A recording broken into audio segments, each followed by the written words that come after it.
¿Qué es la política y cómo funciona? ¿Cómo afecta la economía del país y la del ciudadano?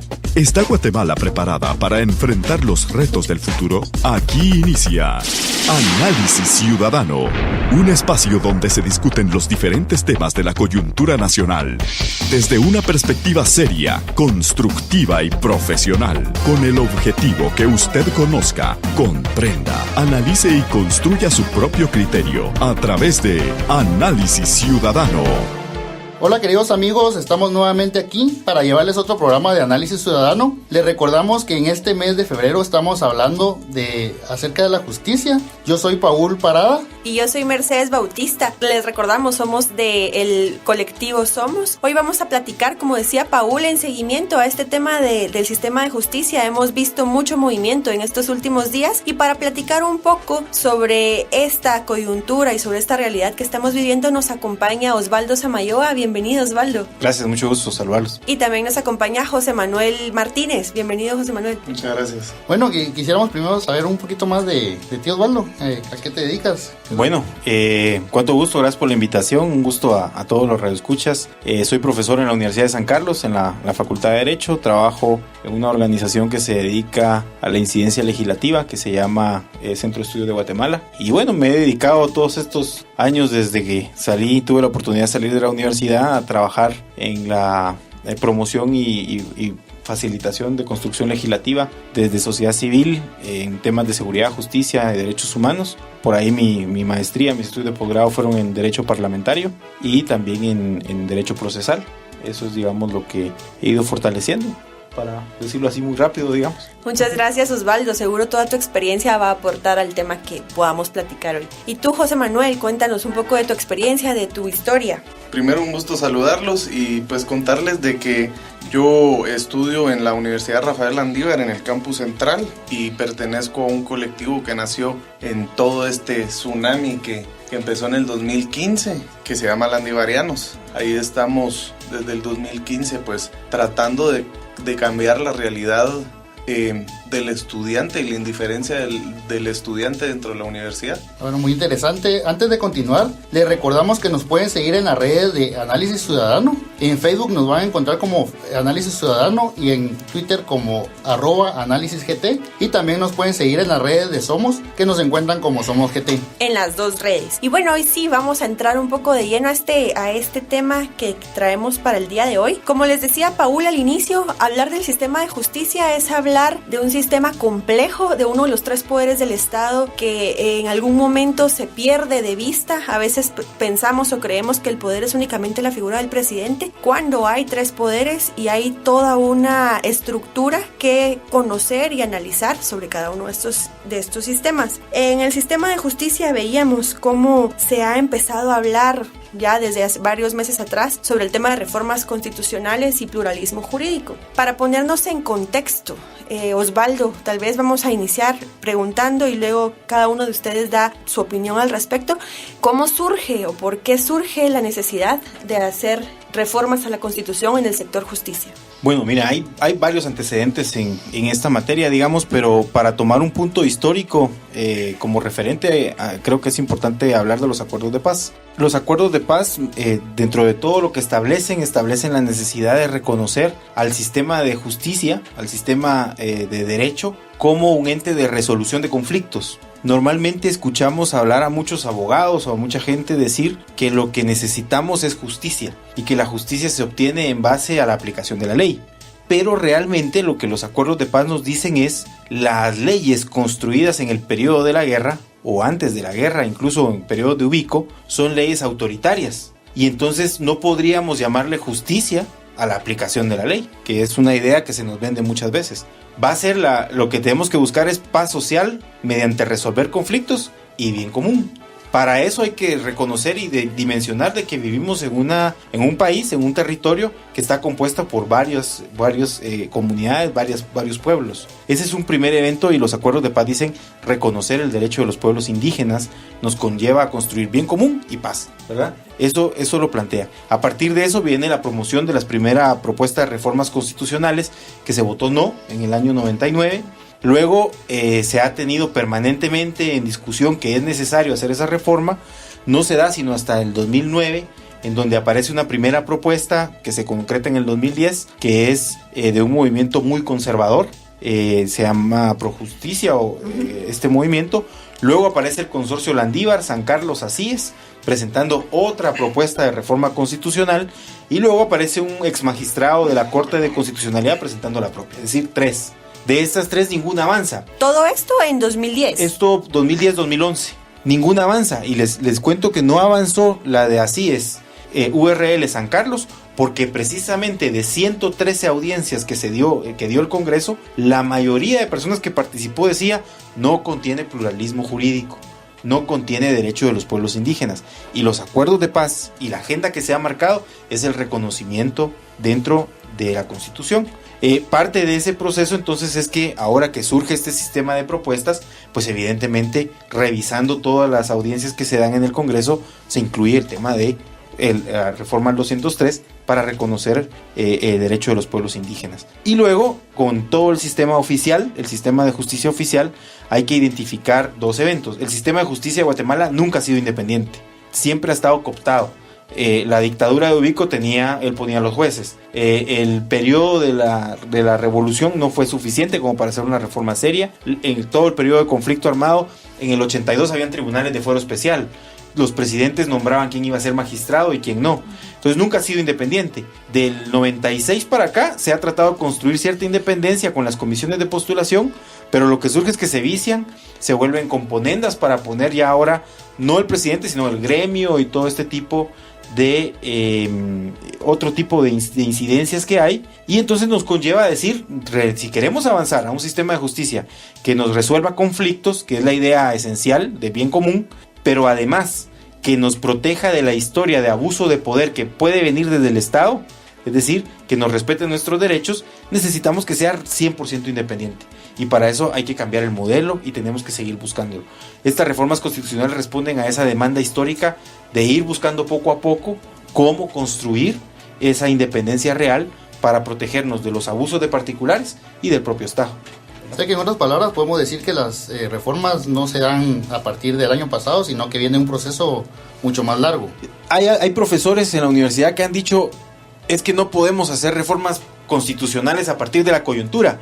Es que lo del 2015 no es que ahí haya empezado la coyuntura. Lo del 2015 es el detonante de un movimiento ciudadano con una coyuntura que tiene 20 30 años.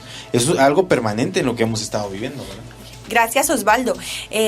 José Manuel, tú, desde tu vivencia, conocer el proceso de las mesas de diálogo como algo que hila el proceso de las reformas constitucionales, ¿qué nos puedes compartir? Pues Elic tiró una gran radiografía de cómo por qué se vienen las reformas, y yo tal vez puedo dar una visión un poquito más o menos profesional. Yo creo que la evidencia de que necesitamos reformas es exactamente la coyuntura, que como decía el licenciado Samayoa, no viene de ahorita. Lo que pasa es que hay un par de actores hoy en la mesa muy relevantes que nos están mostrando cómo en serio estaban las cosas. Y yo creo que los casos de los últimos días de la magistrada de la Corte Suprema de Justicia es una evidencia clara de la necesidad que tenemos de reforzar la justicia ordinal. Ahora, yo creo que con el tema de incluir en esta reforma el pluralismo jurídico, primero reconocemos algo que ha existido y existe, algo que funciona, y es también un espacio, me atrevería a decir yo, de dar dignidad y de respetar la dignidad de los pueblos, y cabe mencionar de las grandes mayorías. Yo he tenido la oportunidad en los últimos días de platicar bastante con diferente gente, incluso con gente que en sus comunidades respeta este sistema de justicia, y la organización de su comunidad hace que se practique este tipo de justicia, y yo estoy convencido de que es una parte importantísima también de las reformas, más allá de que solo sea un tema de inclusión. Gracias, José Manuel. Con este tema vamos iniciando, Paul, nuestro programa de hoy. Bueno, entonces nos vamos al corte, y les recordamos siempre seguirnos en nuestras redes de Análisis Ciudadano. Nos encuentran en Facebook como Análisis Ciudadano y en Twitter como @AnálisisGT. Volvemos. Visítenos www.análisisciudadano.com. análisisciudadano.com. Usted está escuchando Análisis Ciudadano. Análisis Ciudadano. Regresamos. Gracias por continuar escuchando Análisis Ciudadano. Análisis Ciudadano. Síguenos en Twitter, @AnálisisGT. @AnálisisGT. Síguenos en Twitter.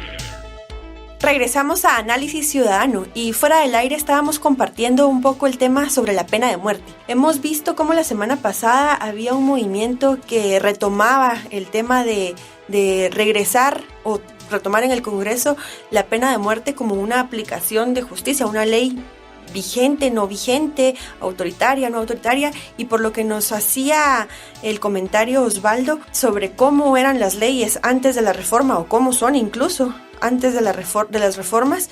¿Es la pena de muerte viable en este momento en Guatemala? ¿Sigue siendo autoritaria?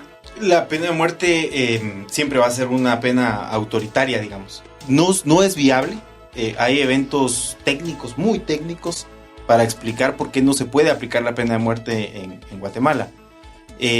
No es un problema de derechos humanos tampoco, es un problema de derecho penal, es un problema de teoría política, digamos, de esto, aunque nos lo han querido vender como que los derechos humanos son el problema, y no es ese.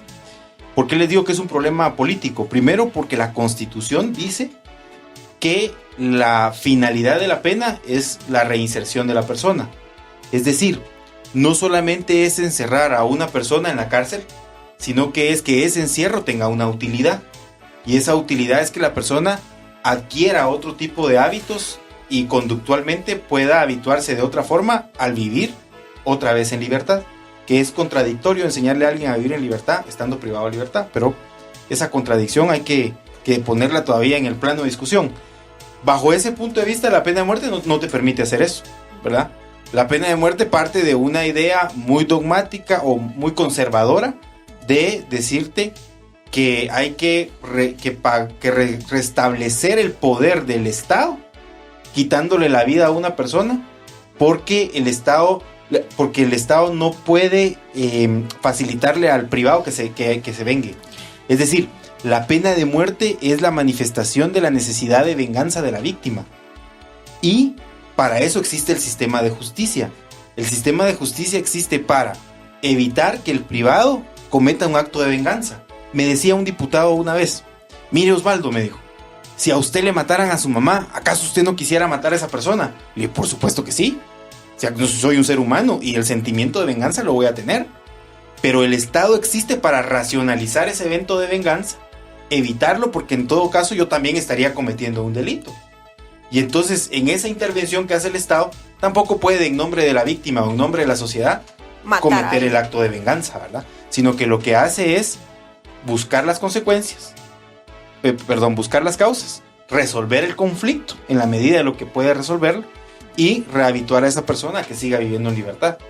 Cosas que no son difíciles de entender cuando vemos actos de mucha violencia, los niños que los matan, degollados, una niña violada y que después es muerta, nos cuesta. ¿Por qué? Porque somos seres humanos y tenemos ese sentimiento de venganza. Pero el Estado ha decidido darle una utilidad a la pena y no es matar, ¿verdad? Si quisiéramos ya ponernos a discutir si se puede aplicar la pena de muerte en Guatemala, no se puede. Y son eventos que los jueces ya no lo están aplicando. Los fiscales saben que no lo pueden pedir. De hecho, la Corte de Constitucionalidad el año pasado decidió expulsar del Código Penal por inconstitucional los eventos que llevan a cabo el tema de pena de muerte. Así que cualquier político que ofrezca pena de muerte está mintiéndonos porque no se puede, primero. Segundo, si es candidato a la presidencia... Vimos en el proceso electoral de 2015, lo vimos. Cada candidato a la presidencia que dice no me va a temblar la mano para aplicar la pena de muerte, hay que tener cuidado, es un dictador. Porque eso no lo decide un presidente, lo deciden los jueces. Y si él dice que él la va a aplicar, quiere decir que va a desaparecer al Poder Judicial. Y el único que podría aplicar esa pena es el Poder Judicial. O sea, esa persona está mintiéndole a la gente al decir que él la va a aplicar, ¿verdad? Sí, se da el problema de independencia de poderes. Ajá. Sí. Bueno, regresando otra vez al tema de las reformas, los dos mencionaban el tema de pluralismo jurídico, Pero sabemos de que las reformas no se limitan solamente a eso. José Manuel, no sé, ¿nos podrías explicar en qué más consisten las reformas? Pues nosotros hemos analizado las reformas a la Constitución en el sector justicia en 3 grandes ejes. Uno es el antejuicio, cómo funciona el antejuicio. Otro es dividir el poder dentro del OJ a poder de administración de justicia y administración de recursos. Y está también el pluralismo jurídico. En términos muy básicos y prácticos, lo que se busca es que la figura del antejuicio no limite tanto al MP, que es el encargado de investigar los casos, de poder accionar en contra de los funcionarios que gocen de antejuicio. Y pues el tema de la creación del Consejo de la Carrera Judicial y el Consejo Nacional de Justicia, lo que busca básicamente es que los magistrados no administren esos recursos para no poder amedrentar a jueces y a los recursos, porque hemos visto, y regreso al caso de Blanca Stalin, cómo ella se acerca a un juez a sugerirle una forma de resolver un caso. Y eso no es algo que se dio por primera vez, se ha dado varias veces en muchos casos. Si los jueces no hacen caso, los mandan a un lugar lejano donde tienen que ir con la familia, los dejan en condiciones verdaderamente difíciles, o muchas veces los amenazan con amenazas más graves. Entonces, esta propuesta, la propuesta original hecha por la Secretaría Técnica, busca de alguna forma pues reducir el margen para que ese tipo de escenarios se den. Solo para aclarar un poco, la Secretaría Técnica, ¿qué actor es o quién es la Secretaría Técnica dentro del proceso de reformas constitucionales? Bueno, hay un proceso que surge en todo esto. La Secretaría Técnica es un conjunto de instituciones, dos son estatales, el Ministerio Público y el Procurador de Derechos Humanos, y otras son internacionales, el Sistema de Naciones Unidas y la CICIG. Lo que sucede es que con todo lo que sucede en el año 2015, que se descubre corrupción, se plantea la necesidad de reformar el sistema de justicia también para transparentar este tipo de juzgamiento contra los mismos actores políticos. O sea, Osvaldo, para aclarar un poco, ¿verdad? Traíamos el antecedente de los acuerdos de paz en temas del reconocimiento del sistema de justicia a través del pluralismo. Sí. Y luego viene el caso de corrupción, los casos de corrupción, y la comunidad internacional le apuesta a las reformas para transparentar procesos de corrupción. Es que hay que recordar lo que dijo el comisionado de la NES en su momento, que sacó aquel su listado de jueces jueces de la impunidad. ¿Qué es lo que pasa? Las resoluciones judiciales en contra de actores políticos tenían vicios, y lo que hacían esas resoluciones era proteger a esos políticos. Entonces inicia un proceso de investigar también a este tipo de jueces y de empezar también a denunciarlos. Ahí se levanta y se destapa todo el ejercicio ciudadano de las comisiones de postulación, donde se dice, puchica, nos acaban de engañar, votaron por este que tiene 100 puntos, pero eligieron al que sacó 20. Entonces, ¿cómo así? Si a mí me enseñaron en la escuela de que el que saca 100 es el abanderado, el que saca 20 repite. Entonces, ¿cómo que elijo el de 20 para que dirija? Y ahora resulta que está incluso haciendo mal el tema de las resoluciones. Bueno, eso es algo que influye muchísimo. Y cuando se da este tipo de situación, lo que se promueve el presidente de la República actual, el presidente del Congreso y el presidente de la Corte Suprema de Justicia es decir, bueno, a ver, promovamos pues un paquete de reformas a la Constitución. Pero como ni el presidente de la República, ni el del Congreso, ni el del organismo judicial tienen el respaldo social, no confiamos en ellos, ¿quién puede garantizarnos que técnicamente, mínimamente, esto sea lo más adecuado? Hagamos un equipo técnico, un equipo de gente confiable. ¿En quién confía más la población ahorita? En la fiscal, en el comisionado. Naciones Unidas es objetivo, no tendría que tomar partido, es neutral. Y el que procura los derechos de las personas, el PDH. Entonces los sientan a ellos y les dicen, por favor, conduzcan el evento técnico de todo esto que son las reformas. Así que no, me parece importante remarcar algo ahí rapidito. No es una propuesta de CICIG, no es una propuesta de Naciones Unidas, no son extranjeros los que vinieron a proponerlo. Son los poderes del Estado en base a lo que ya venimos construyendo históricamente a partir de un proceso que han presentado este tipo de reformas.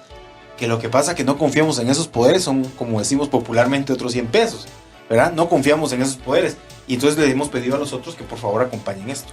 Gracias, Osvaldo. Con esto nos vamos a la pausa. Continúen escuchando nuestro programa de Análisis Ciudadano. Regresamos con más preguntas. En Facebook, búscanos como Análisis Ciudadano. Análisis Ciudadano. Usted está escuchando Análisis Ciudadano. Análisis Ciudadano. Regresamos. Gracias por continuar escuchando Análisis Ciudadano. Análisis Ciudadano. Síguenos en Twitter, @AnálisisGT.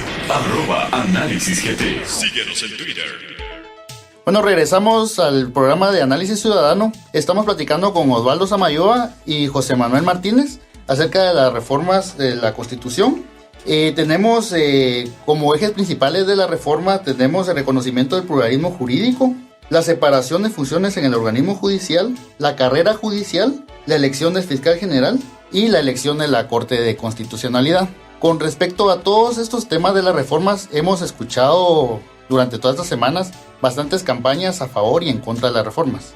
¿Nos podrían ustedes comentar qué es lo que ustedes han escuchado más a favor y en contra de estas reformas? Sobre todo, Paul, que vimos cómo la semana pasada el pleno del CACIF se manifestaba incluso con una sesión, fotografías que salían en redes bastante impactantes sobre cómo está todo el CACIF diciendo no a las reformas y específicamente no al pluralismo jurídico. Y luego veíamos, por otro lado, participación de autoridades ancestrales en foros, resolviendo dudas y respuestas. Entonces, ¿por qué estos dos bandos? ¿Por qué ir a favor o en contra de las reformas? Pues específicamente yo empezaría hablando por quienes están a favor. La semana pasada, el martes, se llevó a cabo un foro en la Universidad Rafael Landívar, en el campus central, donde asistieron 5 autoridades ancestrales de diferentes partes del país. Y por ejemplo, yo entiendo, como estudiante de la Landívar, la postura de mi universidad en torno a este tema. Y es un tema ligado a nuestros valores como institución. Y entiendo también por qué hay gente que se opone a las reformas. O si no bien no entiendo, logro identificar quiénes y por qué se oponen. Bien decías tú que la semana pasada el CACIF hizo una rueda de prensa donde estaba toda su junta directiva y un montón de gente atrás también en la foto, donde decían oponerse rotundamente al artículo 203. Y veíamos cómo diputados como Linares Beltranena estaba en esa fotografía. Sí. No, y en redes también vimos bastantes campañas en contra del pluralismo específicamente. Sí, y entonces empieza a dar justamente una imagen institucional de un grupo de poder y se empiezan a dar campañas negras por redes sociales o por el WhatsApp y empezamos a ver que lo que tratan es de infundir miedo a aquellos que no conocen todavía de qué se tratan las reformas, ignoran totalmente de qué se trata la jurisdicción indígena.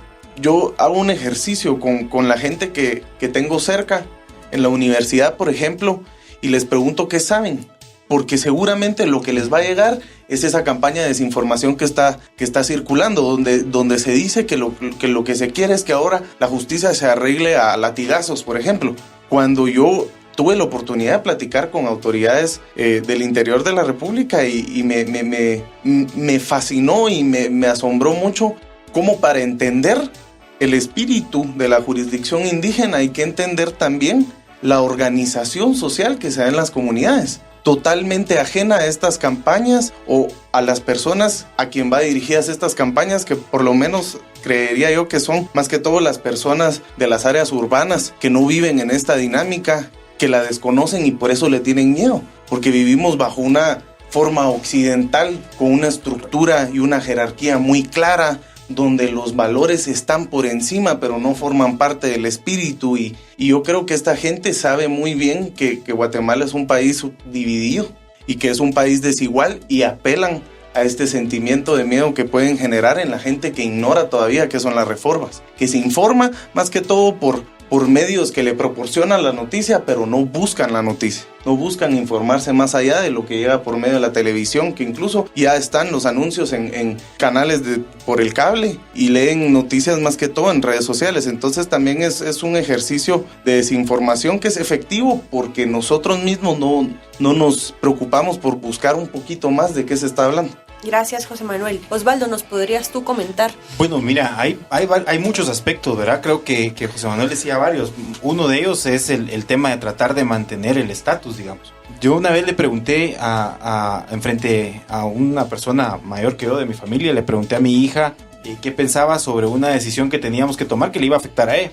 Y esta persona me dijo, no, le diste chance para negociar, ya perdiste autoridad. Entonces, cuando tomamos decisiones sobre otras personas, estamos partiendo de la forma como nosotros lo miramos. Si queremos entender qué es el pluralismo jurídico, tenemos que abandonar el esquema tradicional que nos han venido enseñando y sobre el cual creemos o consideramos que así debe funcionar. Y eso tal vez un antropólogo no lo podría explicar bien, ¿verdad? Salirnos de ese mundo para entrar a otro. Esa es una resistencia que hay, creo yo. Hay una resistencia por parte de muchas personas a abandonar las cosas como se han venido haciendo. ¿Por qué? Primero porque les ha favorecido. Es decir, tener una carrera judicial, por ejemplo, no les va a poder, no les permite poner al juez que les resuelve a favor cualquier evento en una comunidad en donde la minería quiere sentarse. Parte de eso es encerrar a los líderes, firmar las órdenes de captura para encerrar a los líderes que se oponen a esto, y entonces así yo le doy paso a lo que quiero. Esa capacidad de influencia ya no la deberían de poder tener con un proceso de carrera judicial donde se supone que la gente que se ha formado más va a ser la que va a ocupar esos puestos. Eso es un tema, pérdida de poder. El otro evento, que bien lo decías, es puro desconocimiento. Es decir, es la representación viva del desconocimiento que tenemos sobre los pueblos que cohabitan en Guatemala. Y ahí viene un discurso de nos están dividiendo y todos somos guatemaltecos y todo. Bueno, las autoridades indígenas han dicho, nosotros reconocemos la unidad del Estado de Guatemala. Si no queremos ser otro estado, no estamos pidiendo ser otro país. Lo que queremos es que se nos respete la forma en que vemos también la convivencia nosotros y la manera de resolver conflictos. Y la razón se la da el propio sistema de justicia.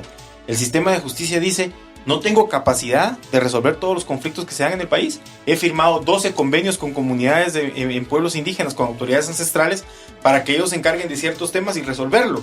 O casualidad que en esos lugares donde ellos han firmado, los niveles de conflictividad son bajos.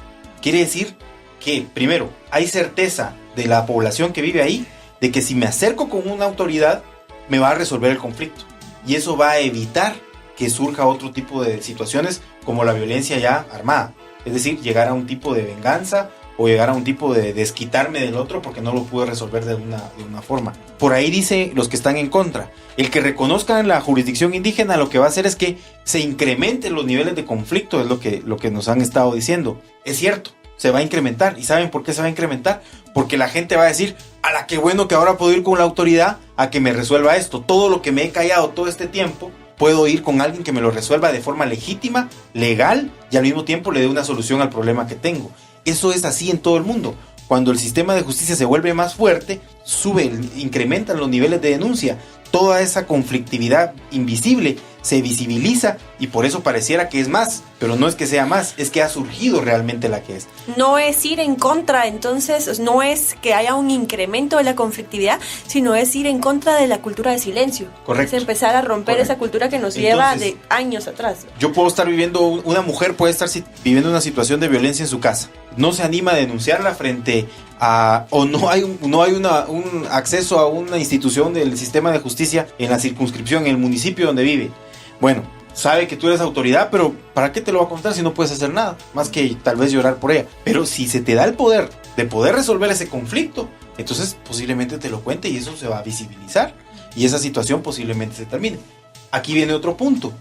No es que el sistema de justicia de los pueblos indígenas sea la perfección y sea la panacea y que yo con eso solucionar los problemas. No, tampoco vamos a decir eso. También es un sistema que va mutando, que se va perfeccionando.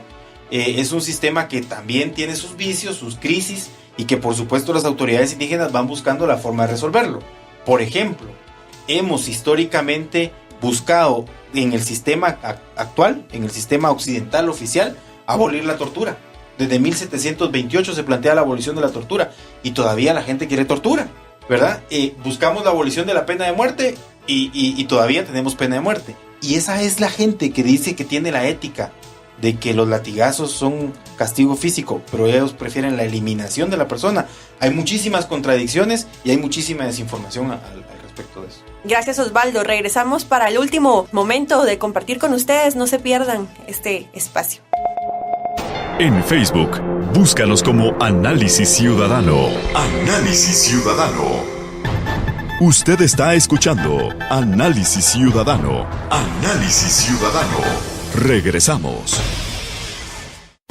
Gracias por continuar escuchando Análisis Ciudadano. Análisis Ciudadano. Síguenos en Twitter, @AnálisisGT. @AnálisisGT. Síguenos en Twitter. Estamos de vuelta con el programa Análisis Ciudadano. Le recordamos que nos puede seguir en redes y no solo seguirnos, nos puede escribir. Queremos escuchar sus comentarios si les gusta el programa, si quieren algún tema en especial, si tienen alguna duda adicional que se les podamos resolver. Nos pueden seguir en Facebook en Análisis Ciudadano y en Twitter como Análisis GT. Y si no, también nos pueden seguir y escribir a Somos GT. Ahí podemos ir resolviendo varias de las dudas que vayan apareciendo. Y si no lo sabemos, pues seguro encontramos a alguien que nos pueda explicar a todos. Estábamos hablando un poco sobre las implicaciones o por qué hay dos bandos o por qué hay dos posturas ante las reformas constitucionales, pero ya aterrizando para este último espacio, ¿qué implicaciones o qué podríamos esperar si las reformas constitucionales fueran aprobadas tal y como están? ¿Qué cambiaría en el sistema de justicia actual de Guatemala? Osvaldo. Bueno, primero lo que se busca, y hay que decirlo así, el hecho de las reformas constitucionales no nos resuelve todo el problema. También hay una práctica social que hay que cambiar. El tema de le voy a ir a pedir al juez que por favor me resuelva a mí, o le voy a ofrecer algo al juez para que me resuelva a mi favor. Eso también hay que cambiarlo. O sea, no solo hay corruptos, también hay corruptores. Eso hay que tenerlo claro y hay que cambiar esa dinámica. Las reformas constitucionales nos ayudan a evitar que personas con más poder que tiene un ciudadano, digamos el presidente de la república, los ministros, sean los que dispongan quiénes van a ser los jueces. Porque si ellos lo disponen así, primero, resuelven a favor siempre de ellos y segundo, a favor de quien es el amigo de ellos. Y eso es lo que necesitamos evitar. Por supuesto, como les digo, esto no quiere decir que se termina con la reforma constitucional. ¿Nos da más insumos y más herramientas para evitar que suceda? Sí, eso inevitablemente. Lo segundo es que nos permite tener la capacidad de generar, que lo decía anteriormente, confiabilidad en otras autoridades, sobre todo en pueblos indígenas, para que éstas puedan resolver esos conflictos. Lo tercero que hay que tener claro es que hay un argumento que dice que votar en contra de las reformas es derrotar a Iván Velázquez, al comisionado. No es cierto. Votar en contra de las reformas es votar en contra de nosotros mismos, porque entonces seguimos esclavizados al mismo sistema que está generando que vivamos en esta situación de interferencias e injerencias que se dan en el modelo de justicia. Me parece que hay que apoyarlas y ahí hay que entender algo que hablábamos fuera de micrófono, que me parece que es importante decirlo. La propuesta que se presentó al Congreso por parte de la Secretaría Técnica recogió la discusión de 12 departamentos. Y de 200 propuestas. 200 ¿verdad? Propuestas solo en la capital, con 3.500 gentes que participaron en los 12 departamentos discutiendo. Eso fue conocido por los parlamentarios, por los diputados, y ellos tienen la obligación. No hay que tenerle miedo al Congreso cuando dice tengo enmiendas, porque el diputado, cuando lo elige uno, lo elige precisamente para eso, para que vaya al Congreso. El Congreso se llama Parlamento, ¿verdad? Y el Parlamento es porque tienen que hablar, tienen que discutir, tienen que analizar, y lo que ellos abstraigan de ese análisis es lo que decimos, es lo que más le conviene a la población. Que no lo han hecho históricamente, eso también es cierto, pero no hay que tenerle miedo a eso. Ahora, ¿qué son las enmiendas? Las enmiendas es ese proceso de discusión que ellos tuvieron sobre lo que se les presentó y cómo ha tenido que ser perfeccionado. Afortunadamente, le dieron cabida a esa secretaría a que participara también.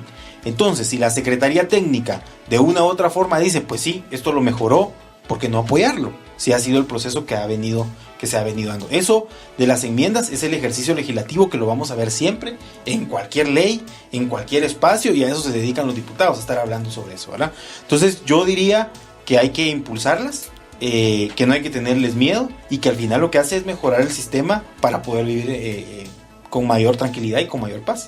Bueno, seguimos hablando de las reformas de la Constitución. Entendemos que las reformas lo que hacen es darle una libertad más al al sistema de justicia. Y Osvaldo resaltaba bastante la participación ciudadana. Entonces, José Manuel, ¿cómo podría apoyar la ciudadanía en el caso de que el Congreso apruebe las enmiendas y pasemos a una consulta popular? Bueno, yo creo que primordialmente informándonos.